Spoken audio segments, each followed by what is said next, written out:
have pretty much been built the same for some period of time. We are living in a modern technological world, and everything is advancing to make our lives easier, except for the way we generate our electricity that we require to live our daily lives. These century-old methods wear on the environment and greatly impacts us. For this to change, we would have to take control of generating electricity that we need to live at the home level. We need to improve the homes that we live in to provide a more efficient and sustainable way of living. By changing energy-dependent homes into energy-efficient homes, we can remove the century-old methods that are harmful to us and the environment. NetZero houses, like this one located in Beaver County, PA, is the future of efficient living. Owned by Dave, this house doesn't look out of place in its neighborhood. However, it is completely different in how it's designed. Well, first question then would be, what exactly is a NetZero house? Okay, a NetZero house is a house that makes as much energy as it uses. And in this case, we're relying on solar power that when the sun is shining, the meter's spinning backwards, and at night, the meter's spinning forward, but for an overall effect of 0 is what our target is. All right, and what would one average person have to go about to obtain a house like this for themselves? It all depends. Now, I will say this in advance that I am not being paid by anyone for what I say. If you absolutely know nothing about building a NetZero house, there's a small company around Pittsburgh called EcoCraft, and they could do this with no knowledge at all on your part. In this case, there was a good bit that went into it planning-wise, but really I was more the preliminary planner, and they actually took it beyond what I could do. If you do it yourself, the hardest part is lining up contractors. You get one contractor to do one thing, you get another contractor to do another thing, and then you run into blocks. Because there's a saying that I think really fits, and it's attributed to Mark Twain, although I don't really know where it came from. And that is, if you always do what you always did, you're always going to get what you always got. And so a lot of contractors, when you talk to them, they want to build it the way they've always built it. And you have to find contractors that are willing to do it differently. So it all depends how much you want to do yourself. And then our next question would be, what exactly drove you to make a house such as the one you live in right now? Okay, actually there's a lot of things.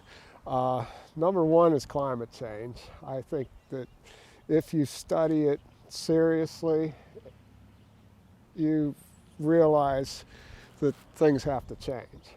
So that's my number one thing. But to people that want to ignore that or not accept it, what I have to say to that is there's a whole pile of reasons totally unrelated to that, such as asthma, emphysema, lung cancer. A big one that you'd have to research more than what I can say here is children being born with excessive levels of mercury in them from the day they're born as a result of the coal industry. There's clean water. There's just a whole host of reasons. And when you bunch them all up, it, I think, is very important. Now, what are some of the features on this house that make it exactly, close to NetZero? Okay, first of all, it's actually slightly beyond NetZero. I think by the end of the year, we're actually going to be paid somewhere between $100 and $200 for our utilities. The first thing, you can't see it all here, is insulation. And you have to be very careful about insulation. I could go into that more in detail some other point because that is so important. The second thing that you see is it's called passive solar heat, and that's these 6 windows and the big door there. And what that does is on a sunny day, it heats the house. And with all the windows there, if you add it all up, there's about 30,000 BTU worth of heat that we can get off of that. And with the insulation we have, it takes about 14,500 to heat the house down to 0 degrees. So the passive solar, which is very simple but very effective. The third thing I should mention is the 2 panels on the left there are for hot water. It's probably the weakest part of the system. It's almost undersized to what we've got, but it does definitely help, and I'll show you the rest of the system later. The solar panels on the roof, on the house roof, and then on the porch roof, there are 30 panels there, and the electrical system is rated at 8,000 watts, or 8 kilowatt system. And that will definitely spin the meter backwards on a sunny day. And then last but not least, been invented thousands of years ago, and that's the clothesline. So, it's not all high tech. So coming into the basement, we see here a lot of equipment that makes this house an actual functioning house. And here it seems that we have some electrical equipment. Yes. Could you please go on and explain exactly what this does? Okay. Well, you saw the solar panels on the roof, 8,000 watt system. This is called the inverter, which is what it does is changes direct current into alternating current.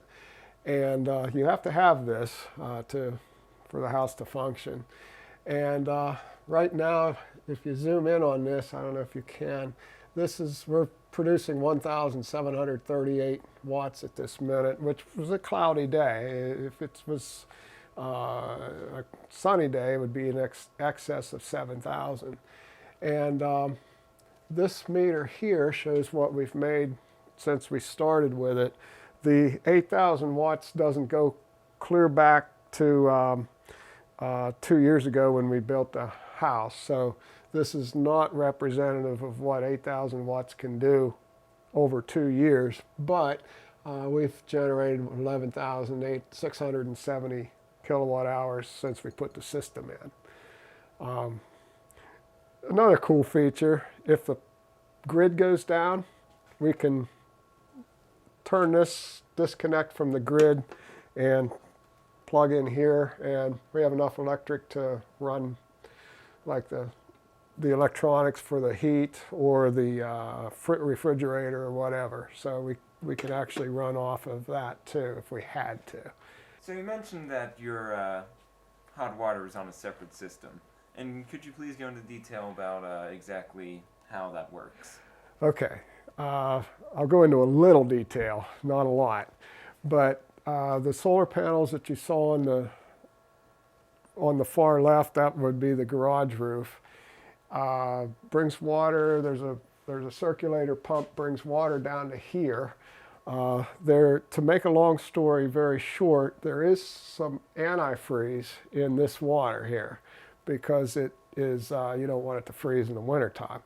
So there's a heat exchanger in here, which once the clean water is over here in this tank. And no, antifreeze never touches the good water. All right, so we're not drinking antifreeze. This is an 80-gallon tank.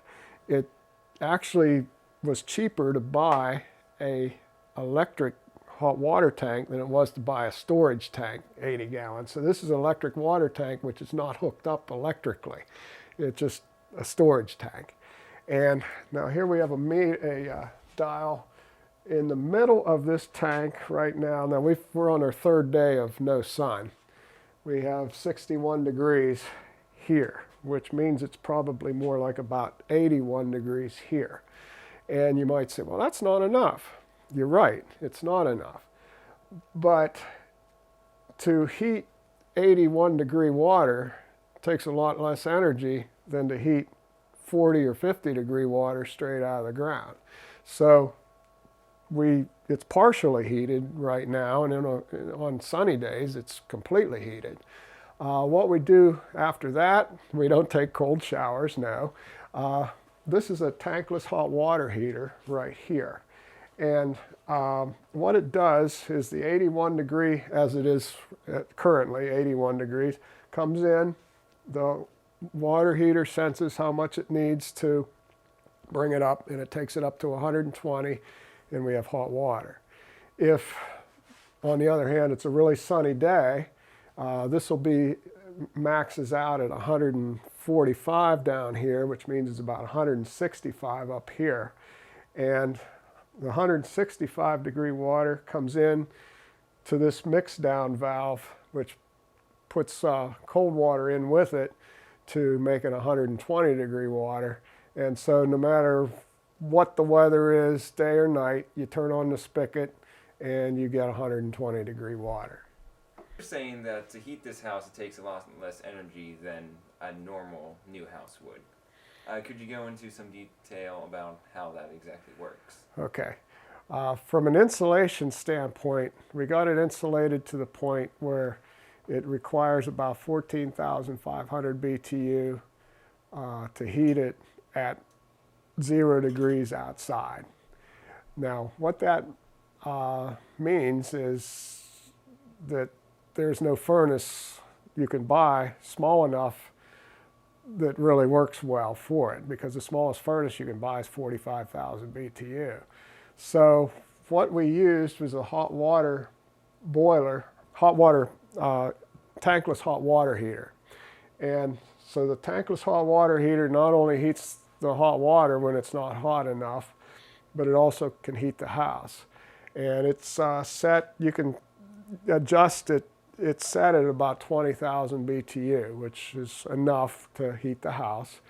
And what it does is send water, and it's going to be off camera here, but it sends the hot water into a thing that's over here that basically resembles a car radiator, although it's enclosed. And it's blowing air through the hot air system across this thing that resembles a car radiator, gives you hot air. And that's the central heat for the house. This graph shows the amount of gas usage over the past year.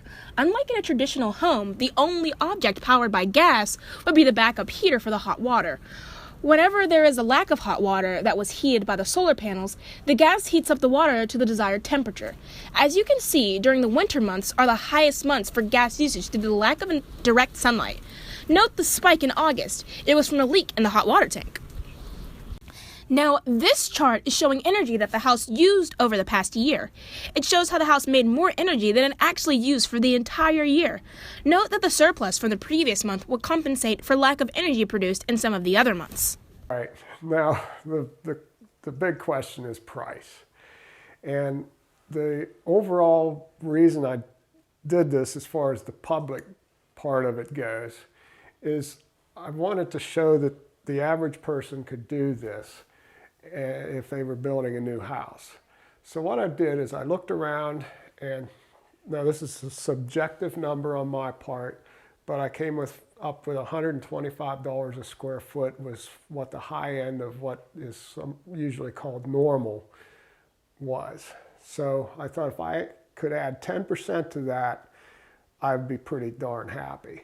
So that made my price ceiling $137.50 a square foot. What we have here costs $135 a square foot after tax rebates. That's not counting the garage, the driveway, or the landscaping, which are separate. And I also did all the interior painting myself. So that's the only thing I did myself on this, with the goal of showing that it's doable. $135 a square foot. For that price, and that's after tax rebates, by the way. For that price, we actually exceeded what we'd hoped to do. Right now, there are two things you have on your electric and gas bills. One is connection fees, and the other is the energy use fee. Connection fees, something I'm not counting here. All right, if you deduct the connection fees, right now, at this point, on March 21st, I think it is, we've used about $79 worth of natural gas. We have a few $100s worth of electric owed to us. So right now our hope is, and I think this is probably going to come out to work this way, is that we will be paid $100 to $200, maybe even $300 for our utilities for the year.